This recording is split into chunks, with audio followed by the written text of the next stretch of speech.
자, 문화 90쪽 봐볼게요. 자, 여기서 첫 번째 작품은 채만식의 태평천하라는 이제 작품인데, 배경은 일제강점기 때라고 생각을 하시면 돼요. 그래서 일제강점기 때 생각을 하면은 제목이 태평천하잖아. 태평천하 엄청 평안한, 나라가 세상이 평안하다 이런 이제 뜻인데, 우리 일제강점기 생각하면은 그럴까? 아니잖아, 그치?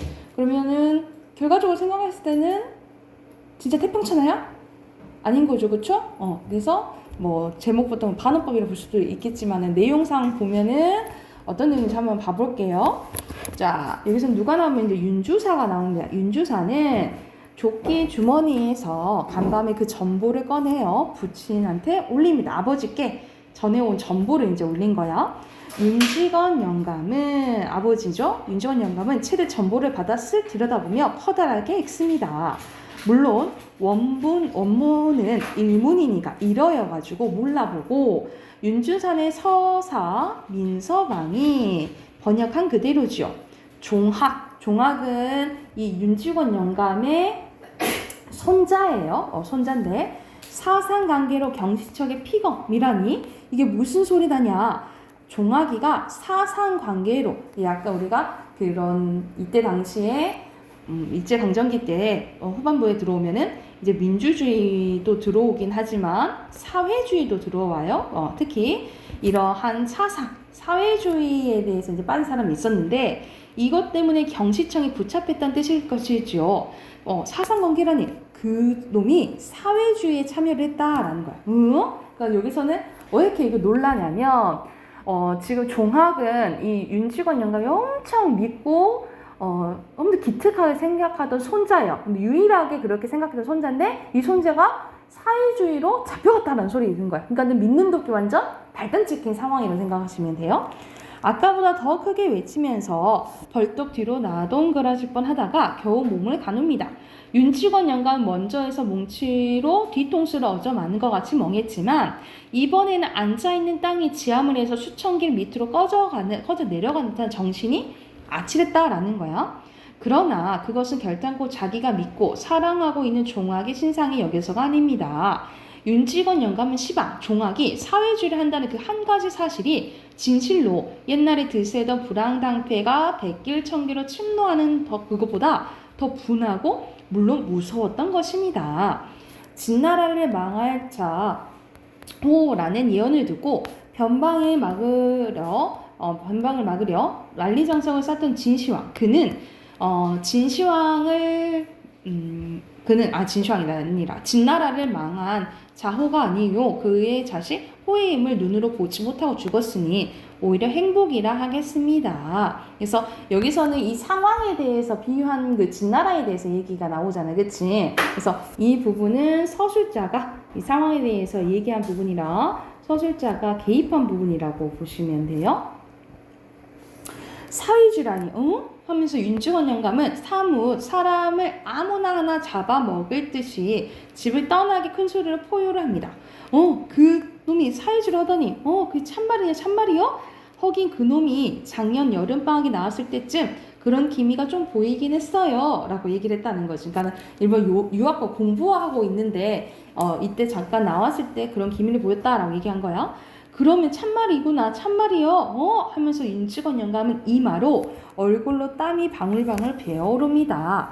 그런 쳐죽일 놈이 깎아주고도 아깝지 않을 놈이 그 놈이 경찰서장 되라니까. 그러니까는 얘가 이제 자기 생각에는 이 손자 2명 있는데 특히 이 종학이 더 믿을 만한 애였어. 그러니까 얘가 경찰서장하고 또 다른 손자는 군수하고 하면은 얘는 이제 집안이 돈이 많고 권력이 있으니까 떵떵거리면 살 수 있겠지라고 생각했던 거야. 근데 얘가 지금 다 망쳐놓게 된 거지.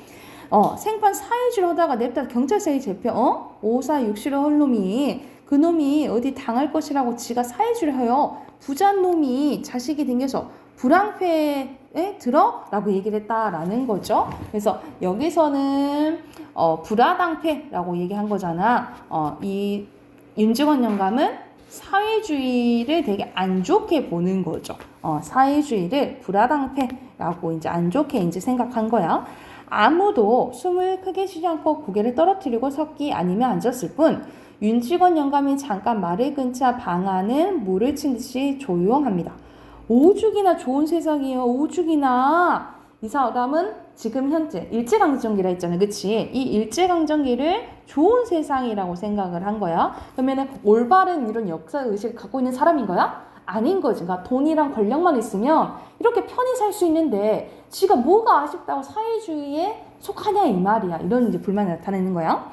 윤직원 영감 팔을 부르거든 주먹으로 방바닥을 땅 치면서 성난 황소가 영각을 하듯 지규버스에 내피는 고함을 지릅니다. 화적패가 있더냐 아니 불화당 같은 조선 후기 때 수령들이 있더냐 재산이 있다야 도적놈의 것이요 목숨은 파리 목숨 같던 말세덧 다 지나가고 잡아라 거리에는 순사가 있고 골골마다 공명한 정사가 있고 오죽이나 좋은 세상이요. 그러니까 이 순사랑 정사가 자기들 보호해 준다고 생각을 하는 거야. 자, 남은 수십만 명의 동병을 헤어서 우리 조선놈을 보호해 주니 오죽이나 고마운 세상이요. 제것 지니고 앉아서 편안하게 살 태평세상 이것을 태평천하라고 하는 것이요. 태평천하라고 지금 태평천하인데 왜 그런 짓을 하냐라는 거지. 그치? 그래서 여기서는 윤직원 영감의 왜곡된 역사의식이 드러난다라고 보시면 되겠죠. 잘못된 거잖아. 좋은 세상이 아니잖아. 그치? 근데 이 사람은 좋은 세상이라고 생각을 하잖아요. 그래서 왜곡된 역사의식이 드러나고 그러면 이건 전체적으로 이 윤직원 영감이 우리가 독자가 이렇게 읽었을 때 윤직원 영감이 긍정적으로 느껴져요? 부정적으로 느껴지잖아. 그치? 그래서 여기서는 전체적으로 이 인물에 대한 풍자가 드러난다라고 생각을 하시면 돼요. 그런데 이런 태평천하에 태어난 부잣놈의 자식이 더군다나 왜 지가 떵떵거리고 편안하게 살 것이지 왜 지가 세상 망쳐놓은 불화당패에 참여를 하냔 말이요 하고 이제 엄청 불만을 이제 한 부분이라고 보시면 돼요. 이게 소설이 약간 좀 뒷부분이거든요. 그래서 앞에서는 떵떵거리던 사람이 이 믿던 손자한테 뒤통수 맞으면서 이 사람의 잘못된 역사의식이 드러나는 소설이라고 생각을 하시면 돼요. 자, 그러면 해당하는 문제가 세 문제 있거든요. 세 문제 풀고 답하긴 하고 그 다음 작품 할게요.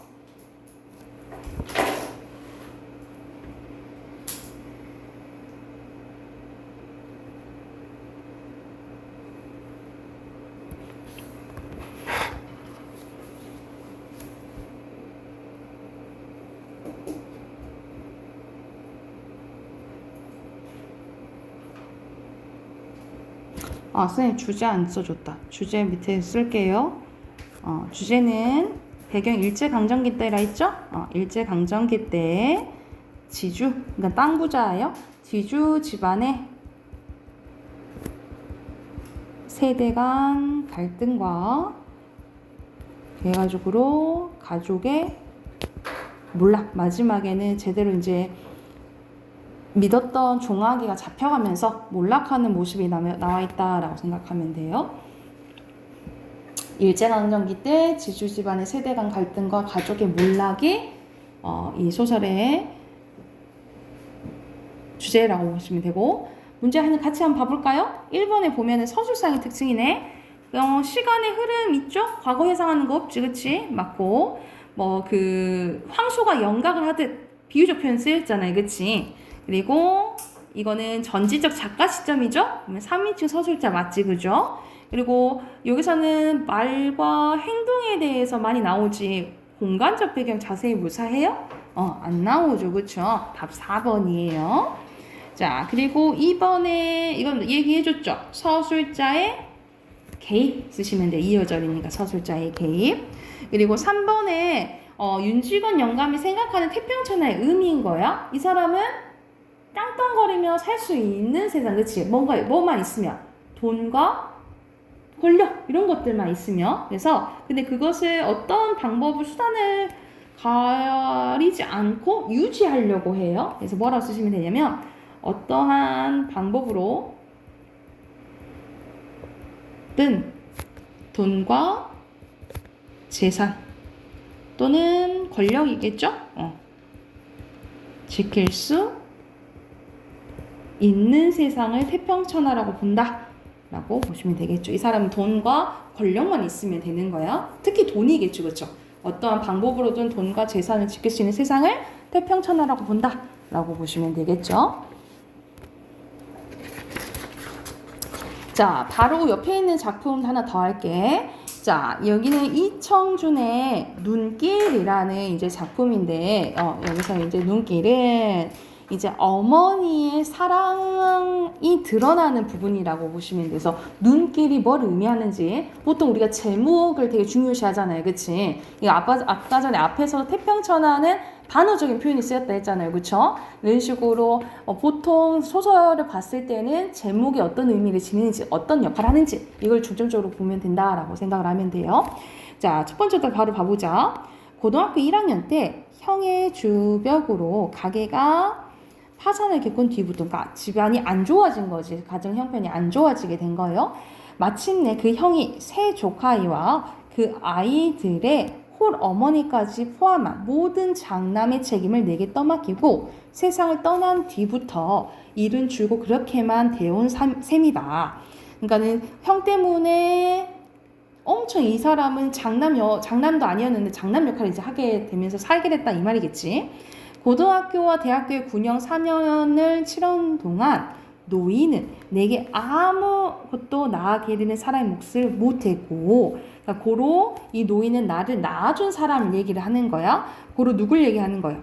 어머니를 얘기하는 거야. 근데 어머니를 뭐라고 표현해? 노인이라고 표현하는 거지, 그치? 그래서 이 노인이란 단어를 통해서 뭘 알 수 있냐면 어머니와의 약간 거리감을 드러낸다라고 생각하면 돼. 이런 호칭으로. 내게 아무것도 나아기는 사람의 몫을 못했고 나는 서술장 이제 나로 1인칭으로 나오죠. 그치? 또 나대로 그 고등학교와 대학과 군영의 의미를 치르고 나와서도 자식놈의 도리를 엄두를 못 냈다라는 거지. 그러니까는 어머니도 나한테 엄마 노릇을 안 했고 나도 자식 노릇을 안 했다라고 표현을 하는 거야. 도인이 내게 베푼 바가 없어서가 아니라 그럴 처지가 못 되었기 때문이다. 나는 나대로 형이 내게 막 떠맡기고 간 장남의 책임을 감당하기를 사양치 않을 수가 없었기 때문이다. 그러니까는 그냥 장남노를 하기도 바빠가지고 특히 뭐 부모님께 따로 효도하거나 이렇게 신경 쓸 여력이 없었다라고 얘기한 거야. 노인과 나는 결국 그런 식으로 서로 주고받을 것이 없는 처지였다라는 거지. 그러니까는 엄마는 엄마대로 나한테 뭐 한 게 없었고 나도 엄마한테 한 게 없으니까 뭐 서로 갚을 게 없었다라고 얘기하는 거야. 그러니까 보통 그 모자지능과는 다른 거죠, 그렇지? 노인 누구보다 그걸 잘 알고 있었대. 그렇기 때문에 내게 소망과 원망도 있을 수 없었다라는 거예요. 그러니까 막 좀 이제 집에 아들이 오면 좀 어려워하는 거지. 왜냐면 당연히 해준 게 없으니까 엄마 입장에서는 미안하겠잖아요. 그지? 그래서 이 중요한 부분 주거를 가볼게. K시에서 공부를 하며 고등학교 1학년을 보내고 있던 나는 형이 재산을 탕진해 집을 팔았다는 소식을 듣고 고향에 오게 됩니다. 그때 당시의 노인은 나에게 상처를 주지 않으려고 새 집주인의 양형을 얻어서 내가 그 집에서 사실 그 집에서 잘 수 없는 상황인데 자게끔 만들어준 거야. 다음날 새벽 노인은 눈길을 헤치며 차 타는 곳까지 나를 바래다 준 후에 홀로 눈길을 되돌아왔다라는 거예요. 이 상황은 이제 여기서는 어떤 상황이냐면 이 나랑 와이프가 이제 이 노인한테 온 거야. 그래서 항상 그 자는 일도 없었는데 오랜만에 이렇게 같이 하룻밤 묵게 돼요. 그러면서 이제 잠자리에 이렇게 누웠는데 살며시 이제 나의 아내가 이제 자기 남편이랑 어머니의 사이를 풀게 해주고 싶은 거야. 그래가지고 옛날 이야기를 일부러 꺼내요. 그래서 어머니 그때 어떻게 하셨다 했죠? 하고 이제 대화하는 상황이라 생각하면 돼. 길을 혼자 돌아가시던 그때 일 말씀이세요? 하고 이제 며느리가 얘기를 하는 거야. 눈길을 혼자 돌아가다 보니 그 길에 아직도 우리 둘 말고는 아무도 지나갈 사람이 없지 않았겠냐. 눈발이 그친 신장로 눈 위에 저하고 나하고 둘이 걸어온 발자국만 나란히 이어져 있구나 라고 얘기를 했다라는 거지. 아, 그래서 어머님은 그 발자국 때문에 아들 생각이 더 간절하셨겠네요 라고 하니까 간절하다 뿐이겠냐. 신장로 지나서 산길 들어서도 굽이굽이 돌아온 그 몹쓸 발자국들에 아직도 도란도란 저 악의 목소리나 따뜻한 온기가 남아있는 듯만 싶었지 라고 얘기했다는 거지. 산비둘기만 푸르 날아올라도 저 악의 넋이 새가 되어 다시 되돌아오는 듯 놀라지고, 그리고 나무들이 눈을 쓰고 서 있는 것 보아도 뒤에서 금세 저 악의 모습이 뛰어나올 것만 싶었지야. 하다 보니 나는 굽이굽이 외지기만 한 그 산길을 저 악의 발자국만 따라 밟고 왔더니라. 내 자서가 너하고 둘이 온 길을 이제 몹쓸 늙은 거 혼자서 너를 보내고 돌아가고 있구나 이런 생각을 했었다라고 얘기를 하는 거예요. 그러니까는 아들을 다른 데로 보낼 수밖에 없는 거지. 보내고 나서 혼자 돌아와서 그 발자국을 보니까 얼마나 엄마 마음이 안 좋았겠어, 그치? 그렇게 속상했었다라고 내 얘기를 하는 거죠. 그래서 어머니 그때 우시지 않았어요? 라고 얘기를 하니까 울기만 했겠냐. 오모고모 뒤져온 그 악의 발자국마다 한도 없이 눈물을 뿌리고 돌아왔지. 내 자서가 부디 몸이나 성이 지내거라. 부디 너라도 좋은 운 타서 복 많이 받고 살거라. 눈앞에 가리도록 눈물을 떨구면서 눈물로 저 악의 앞길만 빌고 왔지. 노인의 이야기는 이제 거의 끝이 나가고 있는 것 같았다.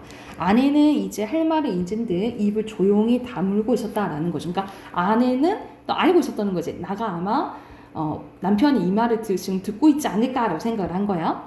그런데 그 서두를 것도 없는 길이라 그렁저렁 시름 없이 걸어온 발걸음이 그래도 어느 참에 동네 뒷산을 당도 있었구나. 하지만 나는 그 길로는 차마 동네를 바로 설 수가 없어. 잿등 위에 눈을 쓸고 아직도 한참이나 시간을 기다리고 앉아 있었더니라. 어머님도 이제 돌아가실 거처가 없었던 것이지요. 한동안 조용히 입을 다물고 있던 아내가 이제 더 이상 참을 수가 없어진 듯 갑자기 노인을 추궁하고 나섰다라는 거지. 그녀의 목소리는 이제 울먹임 때문에 떨리고 있었다. 나 역시 더 이상 노인을 참을 수가 없었대. 왜냐면 자기가 사실상 지금 마음 편하게 그냥 이대로 지내고 싶었던 거야. 왜냐면은 나는 엄마가 나한테 해준 거 없으니까 나도 해준 거 없어. 난 미안할 게 없어. 이렇게 생각했는데 이런 소리를 이렇게 들으면 자기가 이제 미안해지고 막 이런 생각이 들 거 아니야. 그래서 이제 더 이상 듣고 싶지 않았던 거지. 그래서 이제나마 노인을 가로막고 싶었다. 더 이상 말하지 않도록. 아내의 추궁에 대한 그 노인의 대꾸가 너무나 두려웠다라는 거죠. 노인의 대답을 들을 수가 없었다. 하지만 그 역시도 불가능한 일이었다. 그래서 이 두려운 이유를 얘기했지. 왜냐면 다 알게 되면 엄마한테 너무 미안하니까. 나는 아직도 눈을 뜰 수가 없었다. 불빛 아래 눈을 뜨고 일어날 수가 없었다. 사지가 마비된 듯 가라앉아 있는 때만은 아니었다. 졸음기가 아직 아쉬워서도 아니었다. 눈꺼풀 밑으로 뜨겁게 차오르는 것을 아내와 노인 앞에 보일 수 없었다. 그러니까는 지금 어머니의 이야기를 들으니까 뭐가 난 거야? 눈물이 난 거지, 그치? 이 눈물이 나온 거야. 이 눈물은 뭘 의미하겠어요? 그동안 이 엄마의 마음을 몰라줬던 것에 대한 뭐 반성과 뭐 후회 이런 게 되겠죠. 뭐 반성과 회한이 되겠지. 그래서 여기서 약간 이제 노인과 아들의, 그러니까 어머니와 아들의 갈등이 해소가 드러나는 부분이라고 생각을 하시면 돼요. 그것이 너무 부끄러웠기 때문이었다. 아내는 이번에도 그런 나를 잘 알고 있었던 것 같았다라는 거죠. 그래서 깨웁니다. 여보, 이제 좀 일어나 보세요. 일어나서 당신도 말 좀 해보세요. 그녀가 느닷없이 나를 세차게 흔들어 깨웠다. 그녀의 음성이 이제 거의 울부짖음에 가까웠다. 그래도 나는 일어날 수가 없었대. 뜨거운 것을 숨기기 위해, 그러니까 눈물을 숨기기 위해 눈꺼풀을 꾹꾹 눌러 참아내면서 내쳐 잠이 든 척 버틸 수밖에 없었다. 음성이 아직 흐트러지지 않고 있는 건 오히려 노인뿐이었다는 거죠. 가만두거라. 아침길 나서기도 피곤할 것인데 고나게 자고 있는 사람 무엇하려 그러냐. 노인은 일단 아내의 행동을 말려두고 나서 아직도 그 옛 이야기를 하려는 듯한 아득하고 차분한 음성으로 당신의 남은 이야기를 끝맺어 가고 있었다. 그런디 이것만은 네가 잘못한 것 같구나. 그때 내가 뒷산 제땡에서 동네로 바로 들어가지 못하고 있었던 건 일 말이다. 그건 내가 갈 데가 없어서 그랬던 것이 아니란다. 산 사람 목숨이네. 설마 그때 내가 누구네 문간방 한 칸이라도 산 문둥이 길들일 때 마련이 안 됐겠냐. 갈 데가 없어서가 아니라 아침 햇살이 활짝 퍼져 있어서 들어있는디 눈에 덮인 그 우리 집 지붕까지도 햇살 때문에 볼 수가 없더구나. 왜 그러냐면 왜 그 집을 자기 뺏긴 집을 이제 쫓겨난 집이지? 이 쫓겨난 집을 왜 차마 보지 못했을까? 볼 수가 없었다라는 거지. 지금 그것 때문에 같이 집을 못 지키니까 아들을 다른 데 보내고 혼자 돌아오는 길이었잖아. 그치? 그러니까 이 집을 지키지 못한 것에 대한 약간의 이제 속상함 때문에 차마 못 봤다. 이렇게 표현을 한 거죠. 그래서 간단히 정리해 놓자. 여기서는 왜 이제 못 봤다라고 표현했냐면 이제 집을 지키지 못한 거죠. 집과 이제 고로 또 자식을 지키지 못한 것에 대한 자책감 때문에 이제 차마 못 봤다 이렇게 표현한 거죠. 더구나 동네에서 아침 짓는 연기가 한참인데 그렇게 싫은 눈을 해가지고 그 햇살이 부끄러워 차마 어떻게 동네 골목을 들어설 수가 있겠냐. 그놈의 맑은 햇살이 부끄러워서 그런 엄두가 생기지 않더구나. 시린 눈이라도 좀 가라앉히고자 그렇게 해서 못 가고 있었다라는 거죠. 그러니까 속상한 마음에 차마 가지는 못해서 그랬던 거다라고 얘기를 하는 거지. 그래서 이 이야기를 듣고 이제 당연히 아들은 마음이 높겠지, 그치? 그래서 여기서 눈길은 되게 슬픈 의미죠. 여기서 눈길의 의미는 다 아들을 보내고 돌아오면서 발자국이랑 그 눈길을 본 거잖아요. 그치? 그래서 이 눈길은 아들에 대한 노인의 사랑, 헌식적인 사랑을 의미하고 그리고 눈은 보통 우리가 추운데 눈까지 오면 더 힘들잖아. 그치? 그러니까는 내가 힘든 상황에서 더 힘들게 만드는 소재가 눈으로 조금 상징이 되기도 하거든요. 그래서 나와 노인의 시련과 고난도 의미한다라고 보시면 돼요. 그리고 밑에다가 주제 써놓자. 주제는 어머니의 무한한 사랑에 대한 깨달음과 인간적 마지막에 갈등이 해소되죠? 인간적 화해가 주제가 된다라고 보시면 돼요. 주제는 다시 한번 어머니의 무한한 사랑에 대한 깨달음과 인간적 화해라고 보시면 돼요. 밑에 세 문제도 바로 또 풀어봅시다.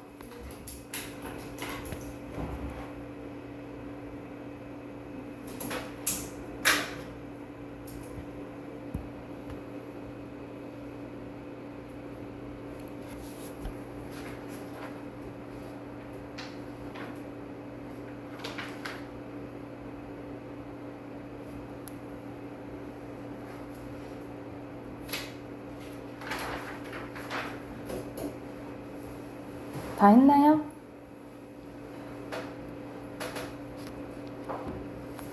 연수 다 했어요?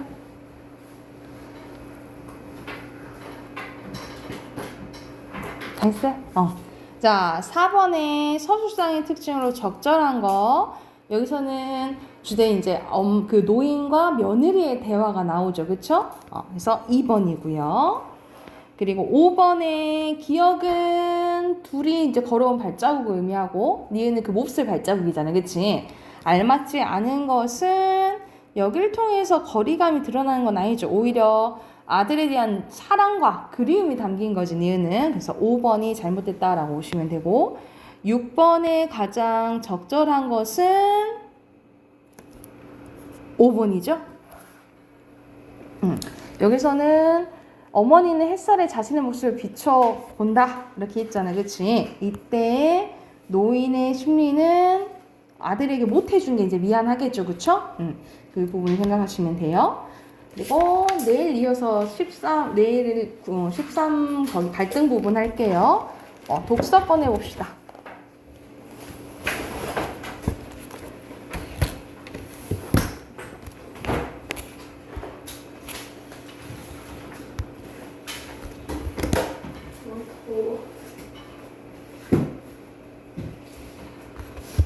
더워요?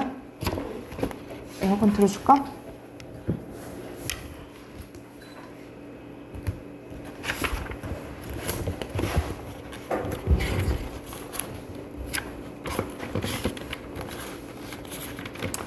자, 여기서는 관점 비교의 적절성 평가가 나오는데 여기 개념 이해하기부터 한번 봐볼게요. 서로 다른 두 관점이 비교하는 게 나올 때가 있는데, 자, 서로 다른 두 개의 관점이 제시된 경우에는 두 관점을 당연히 비교하는 문제가 출제가 되겠죠. 그래서 비교 대상이 되는 학자나 관점 견해 등에서 동그라미나 세모를 통해서 서로 다른 점을 이제 표시를 해야겠죠. 그죠? 그리고 각 관점의 내용에 번호를 매겨서 정리합니다. 그러니까 차이점 같은 거를 이제 번호를 매겨야 된다라는 거지. 그리고 다시 말해, 즉 따라서 이런 이제 연결을 사용해 제시되는 경우가 많고요. 두 관점의 공통점과 차이점을 정리하고 비교 대조 표시를 찾는 것이 도움이 된다. 표시를 해놓으면 바로바로 찾아서 문제를 풀어둔다 이 말이야.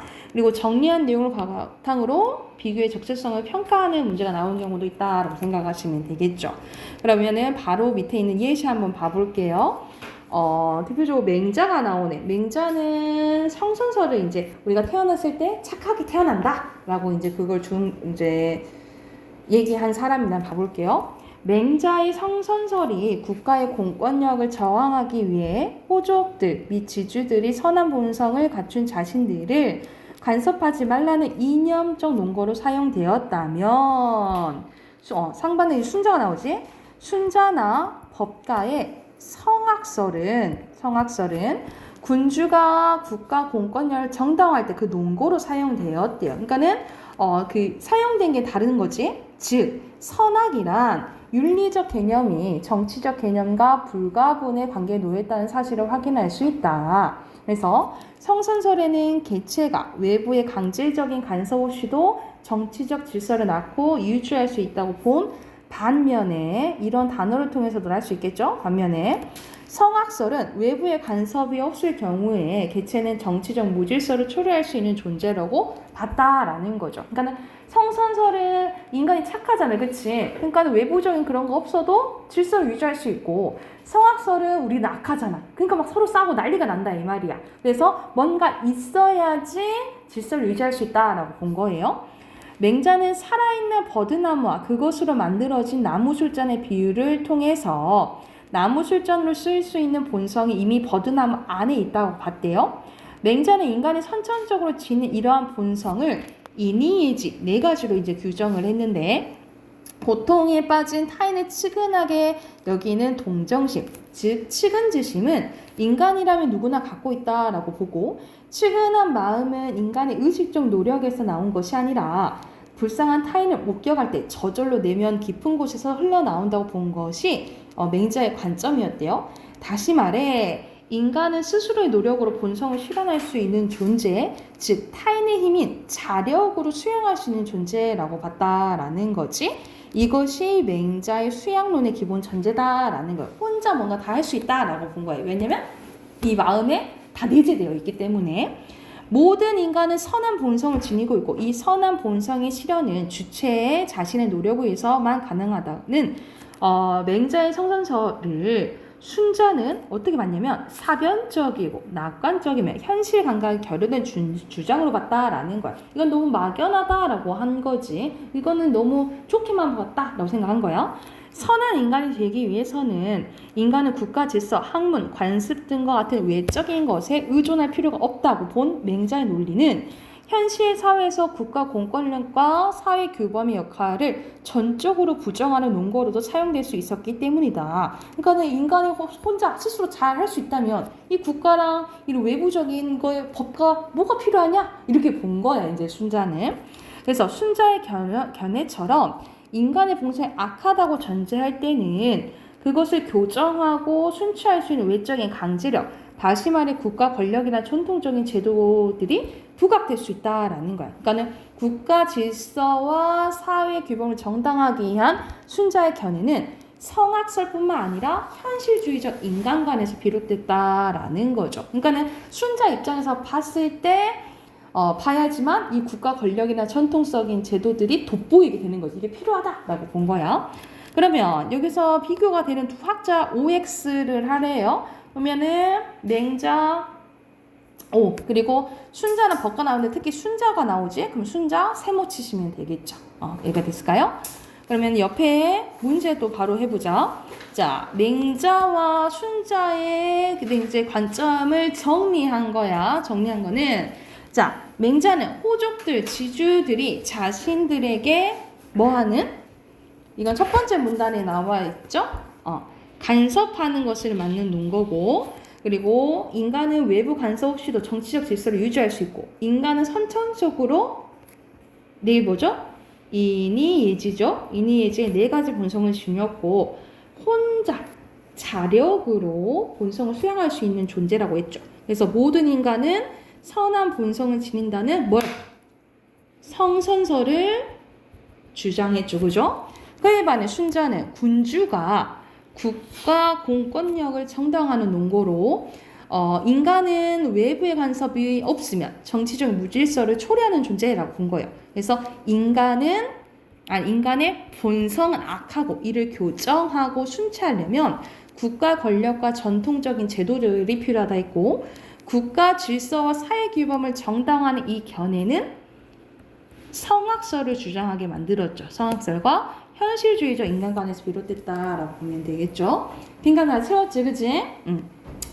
자, 밑에는 맹자와 보기 루소가 공통적으로 가지고 있는 생각을 정리한 다음 빈칸에 이제 넣으래. 보기는 이제 루소에 대한 내용이 나오는데, 루소는 인간은 자연 상태에서 자유롭고 행복하였으나 자신이 만든 사회제도나 문화에 의해서 부자연스럽고 불행한 상태에 빠졌으며 선했던 본성을 잃고 사악한 존재가 됐다라는 거야. 그렇기 때문에 다시 인간의 참된 모습을 발견하여 인간성을 회복해야 된다고 말했대요. 따라서 유학에는 인위적인 교육이 아니라 자연에 의한 교육이 필요하다고 보였다라는 거죠. 그러면 이 루소는 봤을 때 맹자에 가깝니? 순자에 가깝니? 순주야. 네? 맹자에 가깝니? 순자에 가깝니? 맹자. 그렇지. 맹자에 가깝지. 그래서 인간의 참된 모습은 얘는 선한 본성을 지니고 있으므로 외부의 은의적인 것에 의존할 필요가 없고 자력으로 할 수 있다라고 공통적으로 보겠죠. 그죠? 자, 그리고 순자와 홉스가 동의할 수 있는 내용은 또 빈칸 채우래. 홉스의 리바이어던에 따르면 인간의 본성 이기적이래. 그러면 얘는 순자와 의견은 좀 비슷하지, 그치? 자신의 이익을 극대화하기 위해서 자연 상태에서 만인에 대한 투쟁의 상태로 비참하게 살아갈 수밖에 없다. 그러니까는 막 서로 싸우고 난리가 난다 이 말이야. 이를 극복하기 위해서 공동의 권력을 만들었는데 이게 리바이어던이래요. 이는 공동의 평화와 방어를 위해 필요한 모든 힘과 수단을 이용할 수 있는 절대 권력이다. 사람들은 리바이어던 같은 절대 통치자의 복종을 약속하고 대신 통치자들은 사람들의 안전을 보장해 주는데 이 국가는 이러한 계약에 따라서 만들어졌다라는 거예요. 그래서 이것은 이제 국가가 만들어진 게 하나의 계약이다. 사회 계약서를 얘기한 사람이 홉스거든요. 그래서 공통점은 자연 상태의 인간은 자기밖에 몰라. 이기적인 욕망에 따름으로 무질서해지고 쌓일 수밖에 없는 게 순자와 홉스의 공통점이 되겠지, 그치? 그래서 이런 식으로 각각 다른 관점이 다른 이제 인물에 대해서 나올 때가 있어요. 이럴 때는 비교와 차이점을 잘 구별하면서 이제 지문 확인을 해야겠지, 그치? 그러면 해당하는 문제도 풀고 답하긴 할게요. 그래서 86쪽부터 89쪽까지 바로 지금 풀어봅시다.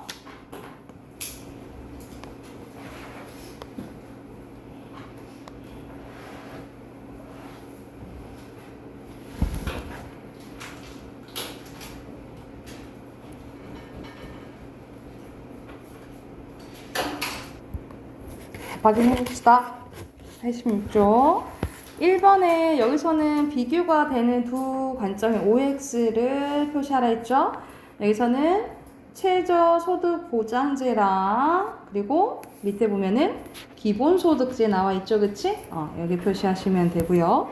그리고 2번에 들어갈 빈칸 심사를 통해서 선정한 경제적 취약계층이 동일한 생계비를 중요한 거지. 생계비 또는 최저 생계비 써도 맞아요. 보장해주는 제도고. 그리고 3문단에 대한 설명은 모든 구성원들의 조건 없이 정기적으로 일정한 금액을 현금으로 주는 거죠. 그쵸? 그리고 3번의 OX 문제네. 최저소득보장제는 기본소득제에 비해 관리 비용이 절약됩니까? 절약? 안 되죠? X고. 잠깐만. 이거 표시가 왜 이렇게 됐어?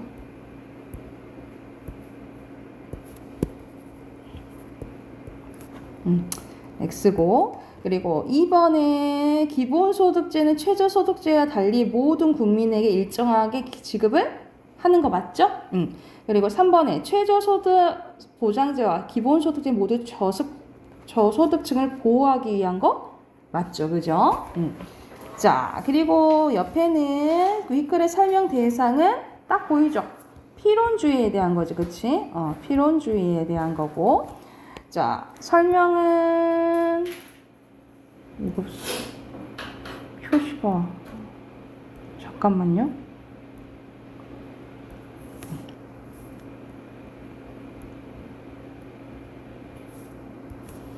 필연주의에 대한 설명인데 적절하면 O, 적절하지 않으면 X 표시하라 했는데 1번에 O 맞죠? 그치? 2번에 명제들 사이의 우열을 판명할 수 있는 것으로 생각합니까? 보면은 여기 보면은 어느 한쪽도 우월하거나 열등하지 않다라고 얘기를 하죠. 그쵸? 그러면 X지 그지? 그리고 3번에 어떤 명제가 진리가 되려면 의심되지 않는 명증성을 지니한다고 전제합니까? 맞죠? 그리고 4번에 고뇌에서 벗어나 마음의 평정을 이루며 진리를 파악할 수 있다고 나와요?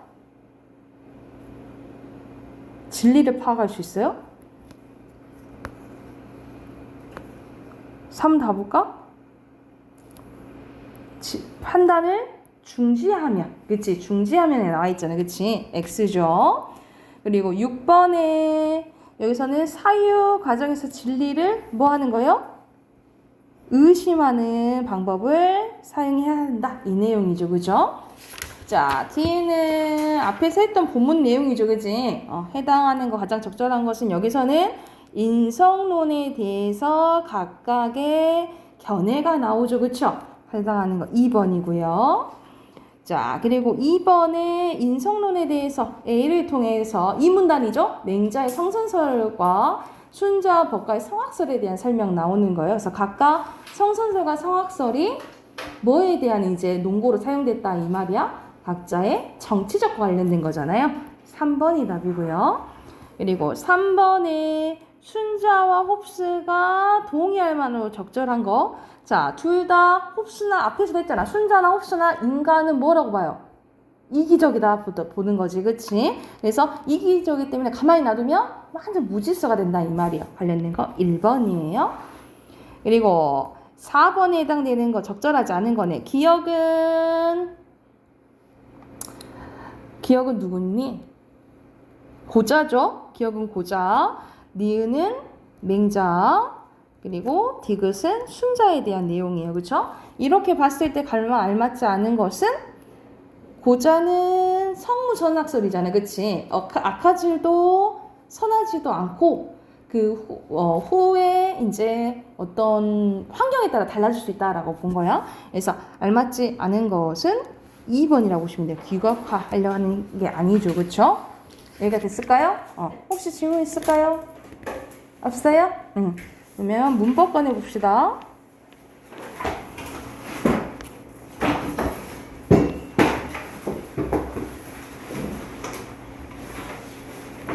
혹시 문법 그때 설명 다 못했었거든요? 혹시 몇 쪽부터인지 한번 봐볼래요?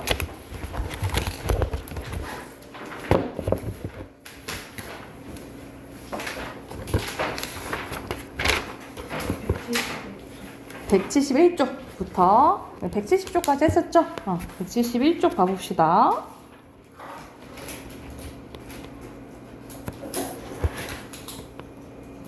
(171쪽) 여기서 바로 하는 거 맞나요? 자, 여기서는 앞에서 이제 뭐에 대해서 전미사가 붙어서 된 말에 대해서 이제 자꾸 나와요. 그래서 제 25항 보면은 자, 하다가 붙는 어근에 대표적으로 옆에 밑에 예시 나오죠. 급하다 되잖아, 그치? 이런 하다가 붙는 어근에 히나 이가 붙어서 부사가 되거나 부사에 이가 붙어서 뜻을 더하는 경우에는 원형을 밝혀 적는다라는 거예요. 그래서 대표적으로 급히, 급하다 되잖아요. 꾸준하다 이렇게 되지. 그리고 딱히, 어렴풋이, 깨끗이, 깨끗하다 되잖아요. 그렇죠? 이런 게 대표적인 예고. 그리고 하다가 붙지 않는 경우에는 소리대로 적습니다. 그 대표적인 게 갑자기, 반드시, 슬며시 라고 보시면 되고요. 부사에 이가 붙어서 역시 부사가 되는 경우예요. 그래서 우리가 이런 것을 곰곰이잖아. 곰곰이. 그러니까 발음으로 이나 히로 헷갈리는 이제 부사들이 있거든요. 이럴 땐 발음으로 기억을 해야 돼. 곰곰이, 더욱이, 생긋이, 연음돼야겠지, 그치? 그리고 오뚜기, 일찍이, 해주기 이런 식으로 발음으로 기억을 하시면 돼요. 그래서 왜냐면 가끔가다 곰곰이라고 헷갈리는 경우가 있거든요. 곰곰이에요, 곰곰이. 그리고 제 51항 가볼게. 부사의 끄듬절이 분명히 이로만 끝나는 것은 이로 적고 히로만 나거나 또는 이나 히로 나는 것은 히로 적는다 라고 보시면 돼요. 발음 나는 것들. 그래서 이로만 나는 것들 예시 나와 있고요. 히로만 나는 거예요.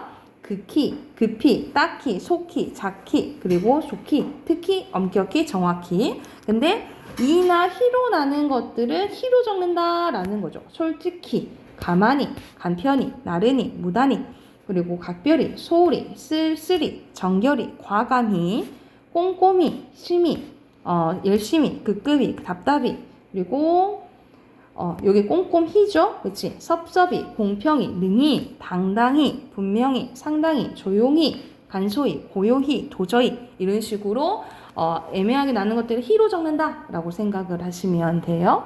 그래서 아무래도 이나 히로 적는 게 헷갈리는 부분이 막 단어수가 나와. 그거를 이제 잘 구별하면 된다라고 생각을 하시면 돼요. 뒤로 넘어가서 이제 합성어 및 접두사가 붙은 말 봐볼게요. 합성어나 접두사가 붙은 말 제 28항입니다. 끝소리가 리을인 말과 딴 말이 어울릴 적에는 리을 소리가 나지 않는 것은 아니라는 대로 적는다라고 보시면 돼서 원래 달달인데 다다리, 그리고 마되, 바느질, 부손, 여다지 대표적인 게 따님. 그래서 우리가 리을 탈락, 아마 우리 음운 변동에서 리을 탈락이라고 배웠죠, 그렇죠? 그리고 마소, 말가소, 부사, 사전, 화살 이 대표적인 게 리을 소리가 나지 않는 거라고 생각을 하시면 돼요. 그리고 29항 보면 끝소리가 리을인 말과 딴 말과 어울릴 적에는 리을 소리가 디귿으로 나는 경우는 디귿으로 적습니다. 그 대표적인 게 반짓꼬리, 삼짓날, 섣달, 우리가 설날을 섣달이라고 부르는데, 그리고 숟가락, 우리가 한술 떠봐 라고 얘기하지, 그치? 그래서 원래 단위가 술이에요. 근데 술인데 우리 발음은 이제 어떻게 한다는 거야? 숟가락, 술가락이 안 하잖아, 그치? 숟가락, 이거라 생각하시면 되고, 잣주름, 그리고 풋소, 섣부르다, 잘 다뜬다, 잣따라타, 이런 게 대표적인 예시라고 보시면 됩니다.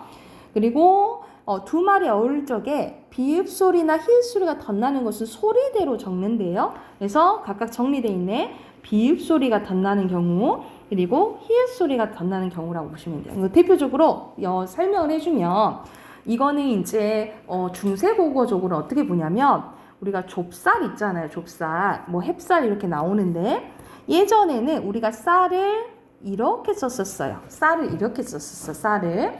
근데 지금은 이제 이렇게 쌀로 변한 거다라고 생각하면 돼. 그러니까는 앞에 초성에 뭐가 있었다는 거야? 비읍 소리가 있었다는 거야. 그래서 조 플러스 쌀이 뭐가 된다는 거예요? 이 비읍의 소리의 잔재로 좁쌀이 된다라고 생각을 하면 돼. 근데 결과적으로는 그냥 비읍 소리나 히읗 소리가 덧난다라고 이제 정리를 해놓은 거예요. 근데 중세국어적으로 설명은 이 쌀의 이 비읍의 잔재로 비읍 소리가 덧난다라고 생각을 하면 돼. 그리고 히읗 소리도 마찬가지예요. 우리가 이게 가락이에요. 머리가락이야, 그치? 근데 우리 발음 어떻게 해요? 머리카락 이렇게 되지, 그치? 그때는 당시 머리 뒤에 히읗이라는 종성체언이라고 생각을 하시면 돼요. 그래서 대표적으로 우리가 수컷, 암컷 나오는데 예전에는 수를 이렇게 썼었어요. 수컷 했을 때 암도 이렇게 썼었어. 그래서 히읗이 남아 있었기 때문에 합쳐져서 수강아지, 암강아지 이렇게 쓴다라고 생각을 하면 돼요. 그러니까는 예전에 이게 히읗 종성체언이라고 하거든요. 그래서 이러한 잔재 때문에 합쳐져서 이렇게 발음난다라고 생각을 하면 돼. 그래서 이걸 예시라고 생각을 하시면 되고요.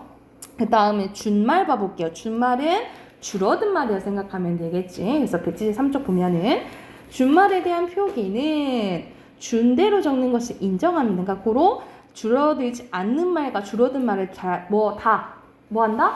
인정한다 라고 생각을 하면 돼. 그래서 어제 그저께를 엊그저께, 그리고 가지고를 갖고, 나는은 난, 하여를 해, 계열을 개, 주어를 줘, 견디어를 견뎌. 우리 견뎌를 많이 쓰잖아요, 그치? 그리고 보이다는 배다, 쓰여를 쓰여. 이건 두 가지로 둘 다 쓰여요. 이거 표시해 놓자. 쓰여는 쓰여, 쓰여도 돼요. 두 가지로 됐다라고 생각하시면 되고요. 어미 지 뒤에 안이 어울려 잔이 될 적과 잔이 될 때와 하지 뒤에 안이 어울려서 찬이 될 때도 그들 준대로 적어요. 그래서 대표적으로 그렇자는, 적자는 많이 쓰지, 그치? 만만찮다, 변면찮다, 이거 다 허용해 준다라고 생각을 하시면 돼요. 그리고 40번 가볼게. 어간에 하가 주고, 이 부분, 이 40방이 좀 잘 나오거든요. 하가 줄어들고 히읗이 다음 음절과 첫 소리에 어울려 거센 소리가 될 적은 그 거센 소리를 적습니다. 그래서 이 줄어든 말을 잘 봐야겠죠. 간편케, 이게 가능하다 이 말이야. 연구토록, 같아, 그리고 다정타, 정결타, 흔타, 다 가능하다라고 생각하시면 돼요. 이거 가능한 걸 봐야겠죠. 그리고 붙임 2로 갈게요. 붙임을 보면은 어간의 끄듬자 하가 줄어들 적, 아주 줄 적에는 준대로 적습니다. 그래서 거북지, 아예 하가 없어지는 거지, 그치? 생각 건대예요. 생각다 못해, 깨끗지 않다야. 아예 하가 없어지는 거야. 넉넉지 않다, 못지 않다, 섭섭지 않다, 익숙지 않다예요. 익숙지 않다. 이런 식으로 발음으로 기억해 알겠지? 발음으로. 그리고 다음 같은 부사는 소리대로 나온 거죠. 뭐 결단코, 결코 이런 것들은 이제 부사 예니까. 아무튼, 하마터면, 요컨대, 하여튼 이런 식으로 기필코, 정령코, 한사코, 무심코, 필연코 이렇게 보니까 코로 끝나는 게 되게 많네, 그지? 이런 식으로 이것들은 이 부사들은 소리대로 적는다라고 생각하시면 돼요. 그러니까 가끔가다 옆에 보면은 붙임 3에 대한 내용 봐보자. 아무튼 이거 이렇게 쓰나? 헷갈린 경우가 있다 이 말이지, 그치? 근데 이렇게 안 쓰고 어떻게 쓴다? 발음 나는 대로 아무튼, 하여튼 이런 식으로 쓴다라고 기억을 해주시면 돼요. 자, 여기까지 조항이고 뒤에 보면은 띄어쓰기와 관련된 내용이 나옵니다. 띄어쓰기. 내용은 많지만 간단해요. 우리는 조사는 우리가 단어로 알잖아, 그치? 단어지만 예외죠. 우리 각 단어는 띄었어야 돼요. 우리가 품사, 우리 몇 품사지? 구품사죠, 그쵸? 구품사인데 단어는 다 띄어 쓰는데 뭐만 붙였어요? 조사만 붙여 쓴다라고 보시면 돼요. 그러니까 단어는 원래 다 띄어 써야 되는데 조사만 앞말과 붙여 쓴다라고 기억을 해두시면 되고요. 그 내용이야. 그거 어렵지 않죠? 그리고 의존 명사잖아. 명사는 하나의 단어죠, 그치? 그러니까 앞말과 뭐 해야겠어요? 띄었어야겠죠, 그치? 띄었어야겠지. 그래서 명사는 하나의 품사니까 앞말과 띄었어야 된다라고 보시면 되고요. 그리고 뒤에 보면은 이게 가끔 가다가 형태는 똑같은데 하는 역할이 다를 때가 있어요. 그러니까 만큼 대로뿐이 의존 명사로 쓸 때도 있고 조사로 쓸 때도 있어. 그러니까 형태는 똑같은데 쓰임에 따라 품사가 달라지는 거야. 이걸 뭐라고 하냐면 품사 통용이라고 해요. 통용. 같이 쓰이는 거야. 그러니까는 의존명, 형태는 똑같은데 쓰임에 따라 의존명사 될 수도 있고 조사가 될 수도 있는 거예요. 그렇죠? 봐보자. 자, 의존명사는 당연히 관형어 뒤에 있어야겠죠. 수식을 받아야 되니까. 그러니까는 공부한 만큼 했을 때는 각각 단어니까 뭐 해야 돼? 띄었어야 된다 이 말이야. 그런데 공부만큼 앞에 명사가 오죠? 그러면 이때는 조사니까 붙였어야 된다라고 보시면 돼요. 그러니까 의존명사일 때는 앞말과 뭐 해야 되고 띄었어야 되고 조사일 때는 뭐 해야 된다? 붙였어야 된다. 이거 구별하시면 되겠죠. 그리고 밑에도 다른 이제 예인데 뭐뭐 할 게, 뭐뭐 할 걸, 대, 듯이 이런 식으로 했을 때는 의존명사는 당연히 앞에 거와 띄었어야 되고 뒤에 어미로 쓰일 때는 당연히 붙였어야겠죠. 그치? 이건 자연스러운 거니까. 그리고 자, 의존명, 지가 의존명사로 쓰일 때도 있고 또 어미로 쓰일 때가 있어요. 그가 떠난 지가 하니까는 조사랑 붙을 수 있다라는 거니 이게 뭐라는 소리야? 명사라는 소리잖아. 그치? 이럴 땐 앞말과 띄었어야 되고 헷갈릴 때는 뒤에 조사 붙여보면 되겠죠. 그치? 그리고 집이 큰지 작은지 했을 때는 이때는 뭐다? 이때는 어미니까 연결 어미니까 붙였어야 된다라고 보시면 돼요. 그리고 많은 의존명사일 때도 있고 또 조사일 때도 있는데 4일 만에 도착했다. 이건 또 수식 받는 거잖아. 그치? 이럴 때는 띄었어야 되고 100원만 주세요. 보조사 역할 했을 때는 당연히 붙였어야겠죠. 그치? 그러니까 항상 앞에 뭐가 있는지 또 무슨 역할을 하는지 그걸만 구별 잘 하면 돼요. 그리고 여기서 밖에는 명사일 때는 띄었어야 되고 단어니까 너밖에 없어 했을 때는 당연히 조사니까 붙였어야겠죠. 앞에 뭐가 왔으니까 명사 특히 이제 대명사 왔죠. 그러니까 채워놨으니까 앞말과 붙였어야겠지. 자, 뒤에 보면은 맨이 나오는데 맨은 얘는 접두사일 때가 있고 관형사일 때가 있고 부사일 때가 있어요. 세 가지 경우가 있네. 한번 봐보자. 접두사일 때는 아무것도 없는 이럴 때 맨발, 맨땅 일 때가 있고요. 더할 나위 없을 정도나 경지에 있음 맨 꼭대기 이건 하나의 단어인 거야. 하나의 관형사인 거야. 그러니까는 뒷말과 뭐 해야겠어요?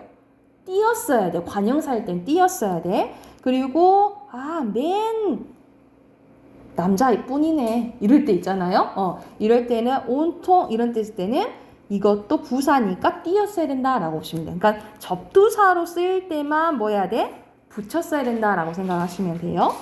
그리고 들 봐볼게요. 들은 의존명사일 때 있고 전미사일 때 있어요. 그래서 이 지각들을 감들이 있다 했을 때는 그런 따위들 있잖아요. 등등 이럴 때 있잖아요. 등등을 의미하면 띄었어야 되고요. 복수 남자들 여자들 했을 때는 전미사로 붙였어야 된다라고 보시면 돼요. 이거 구별 잘해야 돼. 의존명사야. 이럴 때는 그런 딸 등등 했을 때는 의존명사. 그리고 뭐뭐들 했을 때는 전미사예요. 전미사. 아셨죠? 왜냐면 이게 들을 또 그 보조사로 헷갈릴 경우가 있거든요. 근데 이거는 전미사다라고 기억을 해두시면 되겠죠.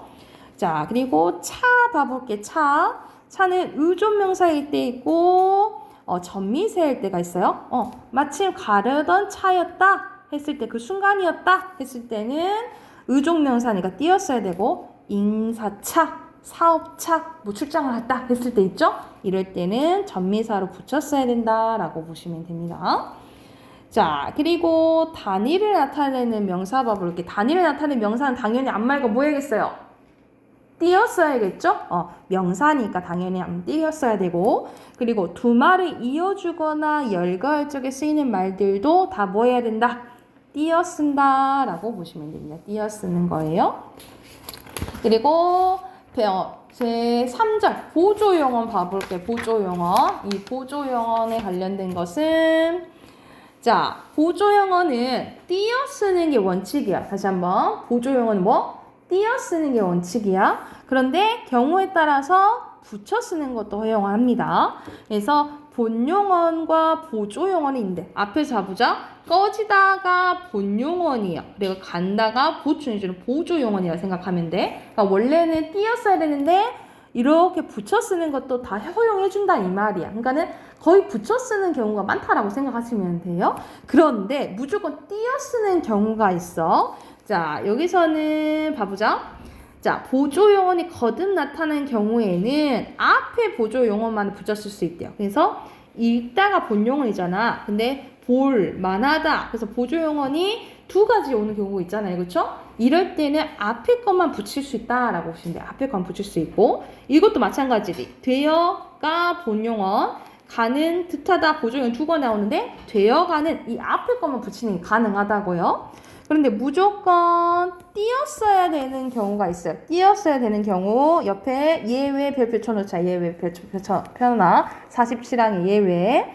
자, 무조건 띄었어야 되는 경우는 뭐냐면 앞말에 조사가 붙거나 그리고 앞말이 합성동사인 경우에는 그리고 중간에 조사가 들어가는 경우는 무조건 띄었어야 된다라고 보시면 돼요. 자, 앞에 설명 가보자. 책을 읽어도 보고 앞에 조사 붙었지, 그치? 보조조사 붙을 때는 무조건 띄었어야 돼. 그리고 떠내려가 여기가 합성동사잖아요, 그쵸? 이럴 때도 띄었어야 되고요. 잘난 체를 한다 했을 때 조사 들어갔죠? 이럴 때도 무조건 뭐 해야 된다고? 띄었어야 된다고. 다시 한번 조건.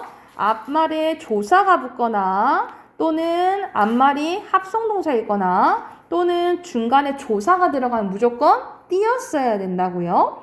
그리고 밑에 가보자. 두 용언, 두 번째 가보자. 두 용언이 각각의 뜻대로 그대로 유지한 채 쓰이는 경우에는 당연히 본용어 플러스 본용어는 띄었어야겠죠? 왜냐면 본용어 플러스 보조용어만 붙였을 때 있잖아. 그치? 당연히 본용어 플러스 본용어는 띄었어야 되고요.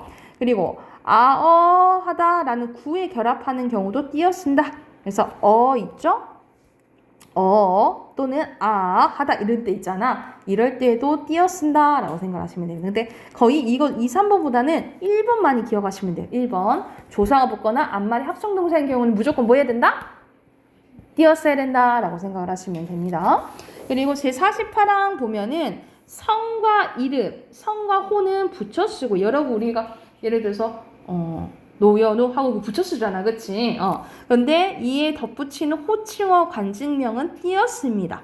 노여노 학생 했을 때는 노여노 띄고 학생 이렇게 해야 되겠죠. 그치? 이런 호칭어와 관직명은 띄었습니다 라고 생각을 하시면 돼요. 그 다음에 뒤에 보면은 어휘 나오는데 이 어휘는 뭐 보시면 될 것 같아요. 그러면 오늘 숙제 조금 많겠는데? 우리 180쪽 그 문제 혹시 풀었나요? 몇 문제 선생님 풀어보라고 했던 것 같은데, 그죠? 180쪽 문제 풀었죠? 넘겨봐봐요. 안 풀었어요? 하나 안 풀려졌어요? 187쪽까지 숙제, 187쪽까지 숙제로 해오세요.